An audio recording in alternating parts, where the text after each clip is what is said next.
I started with Mondavi 14 years and 1 week ago, so April 1997. Winery's been through a lot of changes since then, and technically I now work for a larger company called Constellation, and we have a group of wineries around the country and around the world. But I try to focus as much as I can on Mondavi Winery.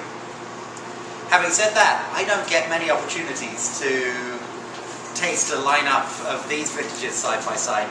Obviously, most of what I find myself talking about are either our current releases or even with the reserve, maybe going back 10 years, 15 years. So and as I was saying to friends, often we have the good fortune to have a bit of a library at the winery, and so we will pull out one vintage from the 80s to add to a vertical, or one vintage from the 70s very occasionally to add to a vertical. But to get to do this lineup of vintages is unusual for me, a lot of fun for me. Having said that, I can't really talk with the same level of authority that I might do over some of our younger wines, because I don't taste these and talk about them all the time. I'll do my best to throw in my observations, because I have tasted all these wines several times in my career, as it were, and some of them I'm more familiar with than others. And I'll be able to give you a little bit of perspective, maybe about some of the history of what was going on at the time, and where they fit in the evolution of styles, as my perception of the evolution of styles, as it were, having tasted pretty much every vintage Mondavi Winery's made. I think everyone knows one of the reasons, obviously we can't sadly have a 61 here, is Mondavi Winery was founded in 1966, so there are occasionally bottles of the 1966 lying around. If you find them, and especially if you find magnums of 1966, they're extremely enjoyable, drinkable wines still, so they've aged beautifully. And if you ever see magnums of 1966, you might be surprised to see they're in what you might describe as a champagne bottle, or technically a sparkling wine bottle. And the story goes that, as you know, when Mr. Mondavi founded Mondavi Winery, he was sort of breaking away from the tradition of jug wine that had been, commonplace in California, and the family winery that we still see sometimes as CK Mondavi was very grounded in that. So he made the commitment only to make 750 milliliter or magnum-sized bottles. But in the first vintage, the story goes, or his answer to the story was, the only magnum bottles he could get were sparkling wine magnum bottles. So the only magnums you'll ever come across of 1966 were in champagne-style bottles, I should say.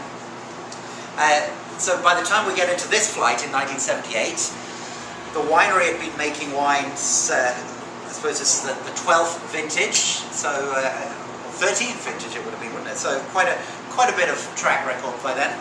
When Rob first bought land for the winery, it was in Oakville. I imagine many of you, I hope many of you have been up to Napa and visited the winery.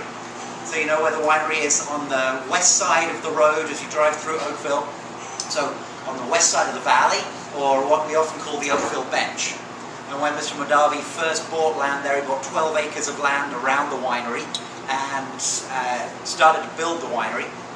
Over time, he's gradually expanded ownership of what we call the Tokelon vineyard. And Tokelon was the name that the vineyard was originally given in 1868 when it was first planted, or technically wines off that vineyard were labelled as Tokelon Vineyards wines. The vineyard was first planted by a gentleman called H.W. Crabb, who was one of the big viticulture pioneers in Napa. So it's a very historic vineyard in the history of Napa Valley in California.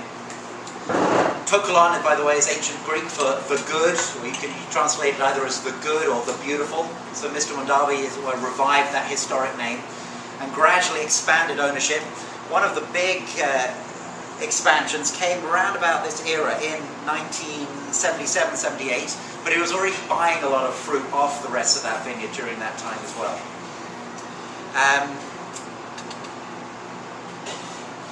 Why don't we start by we discussed what order to do it, and I think Freddie just thought, and I think either order would do, but let's start with the 78 and move to the younger. Okay. Sound good to you? Sounds good.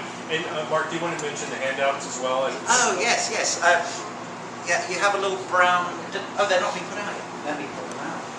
Hand them out for you. Could I ask you... You should pass over along. Is that glamorous? Carry on. Can I just ask you to maybe pass these along? It was a little difficult finding what we call the vintage notes for some of these, because you have to remember a lot of these wines were sort of before the computer age, or certainly before all these things were produced on laptops and stored on discs, and even the ones that have been subsequently put in, computer systems have been changed. So there's not a complete set of notes there. Some of them I simply could not find, but the wines that we have written up the sort of notes or comments on, I printed out for you. They're double-sided, so look on the back as well. Thank you. And on the right-hand side, Fred kindly printed out the pages from Stephen Brooks' book, which has some comments on the vintages. And I wasn't fully intending to stand up here and talk the whole time, so I probably won't, but I'll just... Let's start with the 78 and have a little taste, see what you think, and we'll discuss it, and I'll give you a few...